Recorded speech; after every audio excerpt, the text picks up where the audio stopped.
Hello and good morning, everyone. This is Jeremiah Valdez, and our scripture reading for today will be in the book of Psalms, chapter 8. He says, O Lord, our Lord, how majestic is your name in all the earth. You have set your glory above the heavens. From the lips of children and infants, you have ordained praise.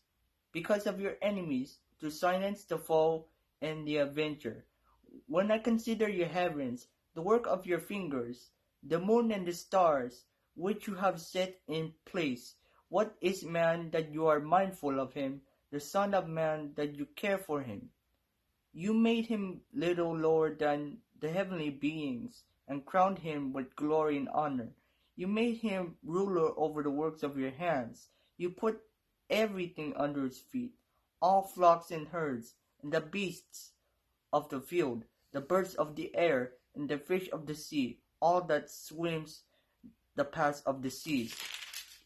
O Lord, our Lord, how majestic is your name in all the earth. May the good Lord bless the reading of His words. Jeremiah, at sa ganun nga po tayo let us pray for our service. Magandang umaga po o magandang gabi po, maraming Diyos, makapangyarihan sa lahat. Muli po kaming lumalapit sa iyong trono upang sa ganun nga ay magamit itong oras na to na muli ay makapagsamba. Salamat o Diyos sa nakaraang araw at linggo na patuloy niyo kaming biniyayaan. Gaya po ng nabanggit na salita ninyo ni Jeremiah, ano nga ba, Panginoon, na you are so mindful of us? Sino nga ba kami, Panginoon, sa iyong mga mata? Kaya po kami nagpapasalamat dahil kami po ay napakahalaga sa inyong buhay. We are so important of all creations. Kami po ay hinugis nyo kami sa pamagitan ng mga kamay. Salamat o Diyos. At sa nga ganun, Panginoon, nawa po sa gabing ito, sa aming pakikinig muli ng iyong mga salita, sa iyong sugo, kami po'y nawa ay mabigyan ng aral, mabigyan ng paghahamon, upang sa ganun man ang iyong mga salita ay manatili sa aming puso, maiukit sa aming kaisipan, na yung mga salitang buhay ay magagamit po namin sa pang-araw-araw po namin. Basbasan niyo, Panginoon, ay yung pagsalita ngayong gabi, upang sa ganon ay yung mga aming marinig na salita sa inyo ay magamit sa pagpupuri muli sa inyo. Salamat at puti dalangin namin sa matamis na pangalan ng Hesus Kristo.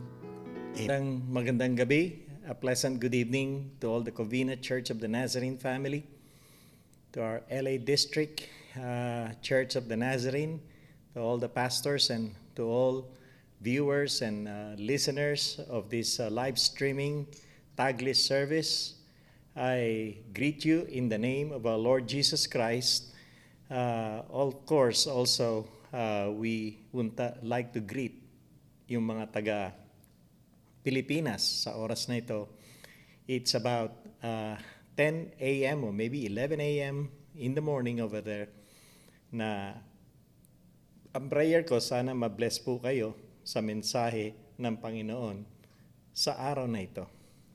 Lunes po ngayon dyan, at ngayon dito ay ang oras ay alas 6 ng gabi, exactly 6:12. So it is my prayer na tayo pong lahat ay buksan natin ang ating isipan at ang ating puso na makapagkinig ng salita ng Diyos. Sa gabing ito at sa umaga dyan, ang mensahero po natin ngayon, our messenger, is someone who dedicated his life to do the ministry at his young age. He's only like 28 years old, and he's the senior pastor in the General Luna Church, which is the Spring of Life. Na rin po ang siguro magpapakilala rin sa sarili niya. Yeah, by this time, a lot of our church member knows this person, and without further ado, let us all welcome our messenger for tonight, Pastor Francibal Bo. A blessed day to everyone. My name is Pastor Franz Cristobal Bo, and I'm from Spring of Life Church of the Nazarene, General Luna, Quezon, Philippines. I was given an opportunity to share to you today the message of the Lord by Covina Church of the Nazarene through Pastor Sani Rivera. And it's an honor to deliver the message of the Lord to each one of you today. And before we begin, before we start, let us pray first. Lord, salamat po sa araw na ito. We recognize your presence today, Lord. We recognize that you are the God who is able, that we can never do anything without your presence. And Lord, we ask for your Holy Spirit to anoint us, to guide us, to give us wisdom, open mind, and open heart, so that we may receive the blessings from your words. Salamat din, Panginoon, sa pagkakataong ito, Lord. Panginoon, alam mo po, Panginoon, ang bawat isa sa amin, kilala mo kami. And God, we ask that you may continue to teach us, Lord, in your own special way. Sa pamamagitan ng salita mo, Panginoon, ito'y magbigay ng impact sa buhay ng bawat isa sa amin. At mabago kami, lumalim kami, at lalo ka pa po naming makilala. Salamat po. Magpalain mo, Panginoon, ang bawat isang makakarinig nito. Ganon din, i-bless mo Covina Church of the Nazarene as they continue to serve you through social media ministries and through Pastor Sani Rivera. I-bless mo po sila, Panginoon. Patuloy mong sama ng bawat isa. Sa pangalan ni Jesus, amen and amen. Praise the Lord. And this morning, the message of the Lord is entitled, The Most Valuable. Alam niyo po, for the time na sinabi po sa akin ng wife ko na ako po ay na-invite mag-speak for Covina Church, iniisip ko, ano ba ang mensahe mo, Panginoon, para sa bawat isa sa amin. Siguro po hindi niyo ito alam, pero most of us, mga pastors, bago po namin ma-deliver yung message ng Panginoon sa bawat isa, ito po muna ay nag-struck sa aming puso, sa aming isipan. Ang mensahe nito ay una naming tinatanggap bago namin i-share sa inyo. And this morning, this day, gusto ko pong i-share sa inyo yung salitang the most valuable. And our scripture today is found in Matthew chapter 22, verse 36 to 40. Let me read it to you. Sabi po dito, simulan ko po sa 35. Sabi niya dito, and one of them, a teacher of the law, tried to trap him with a question. Teacher, he asked, which is the greatest commandment in the law? Jesus answered, love the Lord your God with all your heart, with all your soul, and with all your mind. This is the greatest and the most important commandment. The second most important commandment is like it. Love your neighbor as you love yourself. The whole law of Moses and the teaching of the prophets depend on these two commandments. Napakaganda po ng mensahe. And I believe most of us ay familiar sa scripture na ito. You know, nung ako po habang binabasa ko po ito, it really strikes my heart. It reminds me that my relationship with the Lord is the most important to all. Pero before po natin na isa-isahin at aralin ang mga bagay na yan, gusto ko po magtanong ng isang tanong sa bawat isa sa inyo. And alam ko po may kanya-kanya tayong personal answer. Kung kayo po ang tatanungin, what is the most valuable possession you have today in your life? Ano po yung pinakamahalagang bagay na meron kayo sa buhay mo ngayon?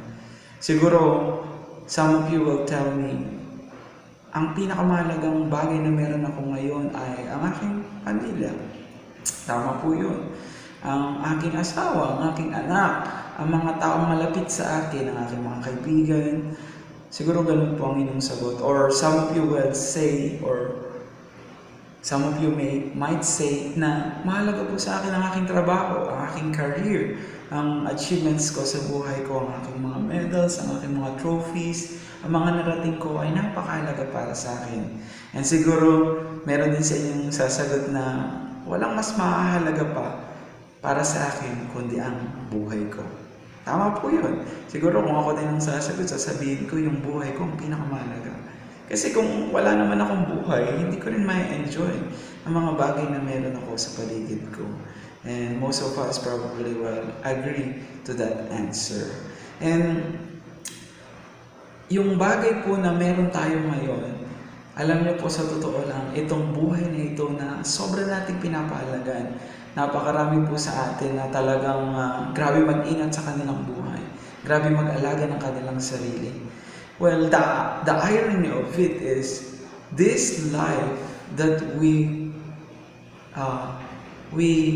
value the most is, in fact, is not our own.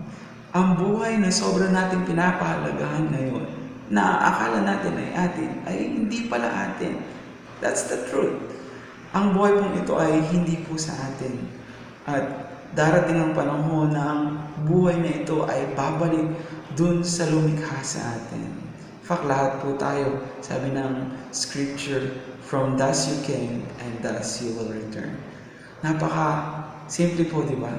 At isa po sa mga proof na hindi po atin ang buhay na ito, subukan niyo pong hawakan yung puso niyo sa labas lang. Hindi po natin kaya kontrolin yung pagtibok ng puso natin. Gaano man natin pilitin, pigilin, or ano man ang gawin natin. This life will be sustained for as long as God wants it to be sustained. Ang buhay na ito ay buhay pa rin hanggang gusto ng Panginoon. And darating ang time, sabi nga ng mga lumang kasabihan, pag oras mo na, oras mo na. And isa po sa mga krimen, syempre, kukunin mo yung sarili mong buhay o mapapakamatay ka. Pero the truth is, hindi pa rin natin nakuha yung buhay natin. Dahil ang buhay na ito ay sa Panginoon. Kung titignan po natin yung logic, kung ang buhay ko ang pinakamahalaga para sa akin, at ang Diyos ang may-ari ng buhay ko, so dapat pala, unahin ko ang Diyos sa buhay ko. Kasi siya yung may-ari ng buhay ko, siya yung nagsusustain ng buhay ko. Dapat pala, sa Kanya ako dumikit, dapat pala, siya yung lagi kong lalapitan. Dahil siya yung may-ari nito. And hindi lamang po yun. Isa po sa mga proof din na hindi atin ang buhay nito, we don't know our future. Only God knows our future. And dito po sa binasa nating scripture, Jesus was asked, what is the most important commandments? Alam niyo po yung quotation or yung scripture, yung salita na binanggit ni Jesus dito, ay matatagpuan din po natin in Deuteronomy chapter 6 verse 5, wherein sabi po dito, you shall love the Lord your God with all your heart, with all your soul, with all your strength. Mahalin mo ang iyong Diyos. Ibig sabihin pala nito, you must always remember God first. Sa lahat ng bagay na ito, yung pagmamahal mo dapat mauuna sa Panginoon. Kasi mahalaga sa iyo ang buhay mo. Well, some of us, sabi nga po dun sa isa kong nabasang quote, sabi niya dun, most of us, we are dying to make a living, but we forget the real meaning on how to live. Nakakalimutan natin, ano ba yung tunay na dahilan or ano ba yung ibig sabihin ng mabuhay? Halos magpakamatay tayo para lang sa ating ikabubuhay. But we forget or we neglect the real meaning on how to live. And sabi din po sa Ecclesiastes chapter 12 verse 13, ito po napakaganda. Sabi po ni Solomon, now all has been heard. Here is the conclusion of the matter.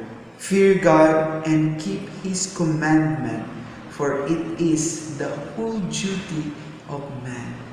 Sabi doon ni Solomon, alam niyo po, if we will read the book of Ecclesiastes, lagi niyang sinasabi, walang halaga. Everything is, everything is useless. Everything is meaningless. Lahat ng bagay walang halaga. Kung hindi natin pupuntahan yung scripture na ito, na sinasabi niya, you must remember your Creator. You must remember your Maker. You must remember the one who owns your life. That is the most valuable possession you must have. Your relationship with God. Alam niyo po, napakaganda lang. But, our relationship with the Lord must go first. And our relationship towards other must be the second. And actually sabi po doon, you must love your neighbor as you love yourself. Ang ganda po ng scripture na yun. And it concluded, or ito po yung nag-summarize ng commandments ng Panginoon. Yung 10 commandments or yung mga command ng Panginoon. Ito yung nag-wrap up ng lahat. And napakaganda po ng mensahe na yun. But this morning, I want us to reflect on these things. I want us to see the most valuable things in our lives. Siyempre, hindi po natin ini-neglect yung ibang mga bagay. And meron po akong 4 na bagay na gustong i-share sa inyo na tingin ko ay sobrang halaga para sa ating buhay Kristiyano, buhay mananampalataya. First is, I believe that we must have an upward values. Pataas. Pangalawa po is, we must have an inward values sa sarili natin. And third is, outward values, others, and then forward values. Pag-uusapan po natin yung mga bagay na ito. Upward values means we need to recognize God in our lives. We need to remember that God must be put first. Alam niyo po, ito napakaganda eh. When you put God first, everything will be added unto you. Sabi po sa Matthew chapter 6 verse 33. Kung uunahin mo ang Panginoon, ang sarap po nito eh. Siguro yung iba iniisip natin, bakit si God busy ako, marami akong trabaho, marami akong ginagawa, abala ako sa mga bagay para sa sarili ko o para sa mga mahal ko sa buhay, sa family ko. If we put God first, I believe tayo mismo, unang-una sa lahat, yung magbe-benefit. Sabi niya doon sa Matthew chapter 6 verse 33, "But seek ye first the kingdom of God and His righteousness, and all these things shall be added unto you." God wants you to put Him first, not for Himself, but for you. Di ba po ang sarap matutunan ng bagay na yun? Your relationship with God will always be beneficial for you. Kapag inuna mo si Lord sa buhay mo, sa sarili mo, sa mga decisions mo, sa relationship mo, sa finances mo, sa mga bagay na meron ka, you will always be the one o ikaw mismo yung makakaranas ng mga benefits. Di ba po? That's true. Sabi ni Jesus Christ, you must love the Lord your God with all your heart, with all your mind, with all your strength, with all your soul. Because if you love God first, sabi ko kanina, kung papahalagahan mo yung nagbibigay ng buhay sa'yo, masusustain yung buhay na yan. And you will see and you will experience. In fact, sabi ni Jesus Christ in John chapter 10 verse 10, "I have come to give life and for you to experience life in full." Para maranasan natin yung fullness ng buhay, kailangan natin maranasan si Jesus Christ muna sa buhay natin. Kailangan natin ma-recognize si God sa buhay natin. Kailangan natin makita that there is God. There is a maker, there is a creator in this life. And that's the first step for us to experience the fullness of life. Praise the Lord. And second is, we must remember the inward values. Alam niyo po yung inward values.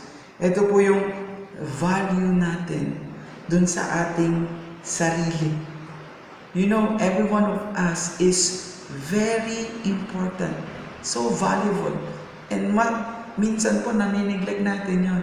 Sa ayaw man natin sa gusto, may mga kapatiran po tayo o meron po sa atin na mas pinapahalagahan natin yung mga bagay sa paligid natin or nanineglect natin yung sarili natin. You know that you are very, very important to the Lord.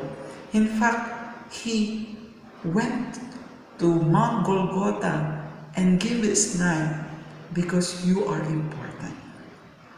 He sacrificed His life for you because you are important. And minsan po nakakalimutan natin yung value ng sarili natin. Alam niyo po, sa panahon ngayon, nakikita natin kung gaano kahirap ang buhay. And marami po sa atin nawawala ng pag-asa dahil hindi natin makita ano pang sense ng buhay ko, ano pang sense ng sarili ko. Wala akong magawa, wala akong silbi sa mundong ito. But don't forget that you are important. God gives you importance so that you may see also that you are important. You know, sabi ng Panginoon, you are fearfully and wonderfully created by God. And you are important. Tandaan po natin yan. You are valuable. Pinapahalagan ka ng Panginoon. And as you value yourself, sabi ko nga, inward values, you must also learn to value others as you value yourself. That is what I call outward values. Kung gaano mo pinapahalagan yung sarili mo, sabi ko sa command ng Panginoon, you need also to remember that everyone around you, every person na dumadaan sa buhay mo is also valuable. Mahalaga. Alam niyo po, in the contrary dun sa sinabi ko kanina na nawawalan tayo ng self-value, yung iba naman po sa atin ay sumusobra po sa self-value na lagi po natin iniisip lang ay ang ating sarili o yung mga bagay na beneficiary lang para sa atin. And we forget that we also need to remember others. Lalo na po sa panahon ngayon, pandemic. And most of us nakakalimutan po natin na yung mga tao sa paligid natin ay kailangan din po tayo. Meron nga pong kasabihan na no man is an island. Hindi po natin kaya mag-isa. Hindi po natin dapat isipin lang ang ating sarili. And also we need to remember others. Meron po akong kaibigan na sobrang halaga rin po sa akin. Nabibless po ako dito sa kaibigan ko na ito. He is a non-Christian. Hindi po siya Christian katulad po natin. Alam niyo po, kahit nasaan po ako, ito po yung classmate ko ng elementary. Kahit nasaan man ako, lagi niyang sinasabi sa akin, hindi mawawala yung value ng aming friendship. Na kahit malayo na kami, kahit lumipas pa ang panahon, kahit matanda na kami, kahit may sarili na kaming pamilya, sobrang halaga pa rin ng mga memories ng pagsasama namin, ng pagkakaibigan namin. Sabi ko, grabe itong kaibigan ko na to. And sobrang halaga niya rin po sa akin. Ganon din po yung mga tao sa paligid natin. Lahat po sila ay merong certain roles sa buhay natin. Meron po silang ginagampanan. Kahit po yung kaaway natin. Alam niyo po, sabi po ni Jesus Christ, you must love your enemy. Mahalin natin yung ating kaaway. In fact, dun sa scripture na yun in Matthew chapter 5, at the end of that chapter 5, sabi ng Panginoon, you must be perfect for your Father in heaven is perfect. Alam niyo po, yung prerequisite pala ng pagiging perfect is you must learn how to love your enemy. You must learn how to accept the people around you. Kung ito man ay kaaway o ito man ay mga taong galit sa'yo, you must learn their values. Mahalaga sila. Yung iba, tinuturuan tayo ng lesson. Yung iba, naranasan natin masaktan, pero yun yung nagtuturo sa atin na lalong maging matatag. We must value the people around us. That is our outward values. And remember, your inward values and your outward values. And lastly po, is yung forward values. We must remember that we need to progress, we need to grow in our relationship with God, in our relationship to others, in the things that we have right now. We must strive for growth. Kailangan makita natin yung sarili natin that we are growing each and every day. Dapat makita natin yung halaga ng growth, ng progress. Dapat makita natin that we must be transformed. You know, in Philippians chapter 1 verse 6, sabi po dito, God had promised to be with us, and whatever He started to us, He will finish. He will fulfill. Alam niyo po, isa po sa mga prinsipyo na natutunan ko, hindi po sukatan kung ano ang iyong sinimulan, kundi kung ano ang iyong tatapusin. We must always remember to grow each and every day until the end of the day, until the end of time, until the end of this life, until we meet our Maker. We must always value those things. Napakahalaga po na tayo mag-grow, to move forward, na tayo hindi maging stagnant sa ating relationship sa Panginoon.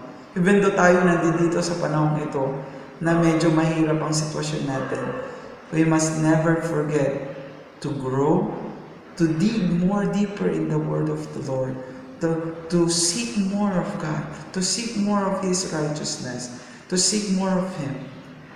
Kami po, dito po sa aming lugar, medyo mahirap talaga kasi daanan ng bagyo. At alam niyo po, may mga times talaga na iilan na lang kami na nag-church. But sabi ko, we will never stop.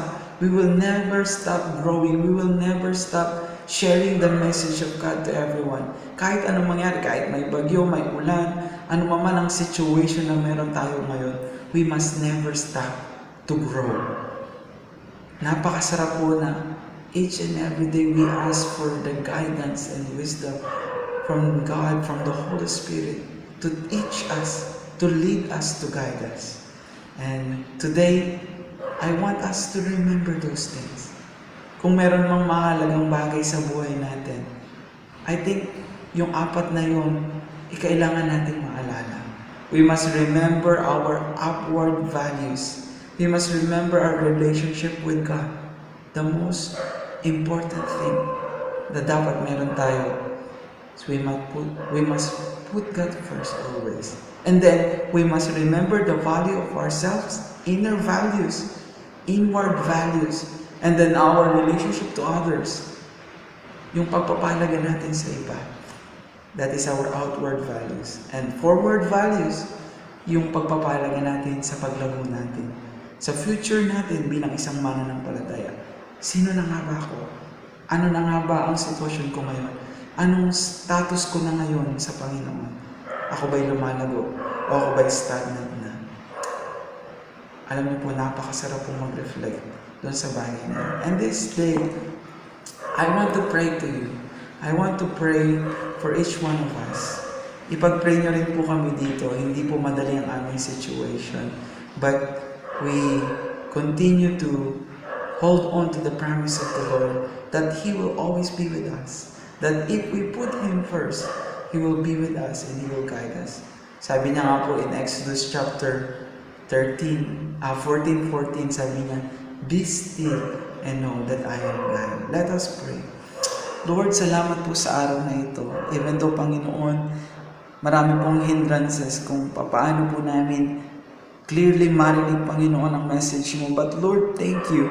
Dahil hindi ka po nagbabago, hindi ka po nagkukulang. Hindi ka po, Panginoon, nagsasawa na i-remind kami na Ikaw yung Diyos na dapat mauna sa amin. Na kung pinapahalagaan namin ang buhay namin, Lord, Ikaw yung dapat na inuna namin. Lord, I pray that you may continue to strengthen your words in our hearts, in our mind, so that we can walk in your will, Lord. We can walk in your scripture, Lord, in your message, in your words, Lord. Na ikaw yung aming lalakaran, Panginoon, ang aming pananampalataya sa iyo ay patuloy na lalago. Salamat po sa oras na ito. Salamat po sa pagkakataon na makapag-share, Panginoon, ng iyong mga salita. Patuloy mo pong i-bless ang Covina Church of the Nazarene through Pastor Sandy, Panginoon. Lord, i-bless mo sila, Panginoon, sa ministeryo na ipinagkatiwala mo sa kanila. Ganon din sa amin dito, Lord. Ingatan mo po ang bawat isa, anumang situation na meron kami ngayon, kami may manatiling nagtitiwala sa iyo. Ikaw yung Diyos na patuloy na sumama sa amin. Salamat po, pagpalain po Panginoon ng iyong mga salita. Itinataas ka po namin sa araw na ito. Wala pong ibang mapapurihan, kundi ikaw lamang sa pangalan ni Jesus. Amen at amen. Maraming salamat po, and may our God bless you always and keep you safe. Thank you so much. Pastor Franz, for the wonderful message, the value of life that we all have. Totoo po yan, valuable tayo sa mata ng Diyos at sa mata natin sa sarili natin. Dapat natin malaman kung ano po ang halaga natin dito sa mundo at sa mata ng Diyos. Ito lang po ang problema. Hindi po natin malalaman ang value ng buhay, ng life, if we do not have a relationship with the Son of God, and that's in the person of Jesus Christ. Sabi nga ni Jesus, di ba? He who has the Son has life, and he who does not have the Son does not have life. Kaya lahat ng tao na napakaraki ng kanilang problema at mabigat ang kanilang dinadala sa buhay, paano po ang masasabi ko lang dyan hindi nila alam kung ano ang totoong value ng buhay. Nabanggit po ni Pastor Franz, there is this upward value, inward value, outward value, and forward value. Lahat ng bunyang na nabanggit niya ay dapat meron po tayo niyan. Pero ang unang mahalaga na sa oras na ito ay ang ating relasyon sa ating Panginoon. Na ating Panginoon ay siya lamang ang dapat nating tingalain. Sapagkat ang buhay natin ay magiging buhay ng kabanalan, buhay ng masasabi natin ay kahalagahan sa mata ng Diyos at sa mata ng tao kung meron tayong relasyon sa ating Panginoong Yesus. Ngayon, gusto mong makamtan ang tunay na kapayapaan, gusto mong ma-experience ang tunay na value ng buhay, challenge ko sa inyo ngayong gabi. Siguro ngayon lang napakinggan, ngayon lang kayo nakapakinig ng mensahe. Iba sa atin siguro nakakapakinig na pero magulo pa rin ang buhay. Sabi ni Kristo, "Seek ye first the kingdom of God, and all these things shall be added unto you." I'd like to lead you in a prayer. And this prayer, it is my prayer. If you pray this from your heart, it will make a difference in your life. I can challenge you. I just like to give you the opportunity to first have a relationship with Christ. Yan po mahalaga. Isuko po natin ang sarili natin sa Kanya at tayo manalangin, magsisi tayo sa ating mga kasalanan at sabihin natin kay Kristo, "Come into my life and be the Lord of my life." Not just a Savior. He already saved us, but we just have to claim it, that He alone can save us and He alone can change and transform our life. Kaya sa gabing ito, isara po natin ang ating mga mata. You can follow me with this prayer of a relationship first with Jesus. Panginoon, sa gabing ito, inaamin ko na ako'y makasalanan. Maraming bagay na ako'y nagkamali sapagkat sa mga wrong choices sa aking buhay. Wrong choices, maring hindi ko po kayo kilala, mas kinikilala ko po ang aking sarili. Wrong choices in terms of relationship towards others. Mali po ang pananaw ko, kala ko, Panginoon, liligaya po ako sa mga maling relasyon. Maling relasyon kung ako man ay nagkakamali at nagkakasala sa aking asawa, sa aking mga anak. Panginoon, sa oras na ito, kailan po ang makakapagtuwid sa akin? At nagkakamali rin po ako sa mga wrong choices na pinapahalagahan ko po ang mundo, ang aking karir, kaysa po sa inyo. Panginoon, simula sa araw na ito, nagsisisi po ako sa aking mga kasalanan. I am so sorry, Lord, for all the wrong choices in this life. Ang akala ko, Panginoon, ang the most valuable things in this world, ako ay magpayaman sa aking sarili, ako ay maging tagumpay sa aking ginagawa. Ang mahalaga pala, Panginoon, ako ay magkaroon muna ng personal, deep relationship sa inyo, malalim na relasyon, sapagkat yan pong ibig sabihin ng seek ye first the kingdom of God. Ang inyong kaharian ang dapat na may mas mahalaga po sa akin. Panginoon, manahan po kayo sa aking buhay. Gawin niyo po ang buhay ko ay maging buhay ng kabanalan ninyo.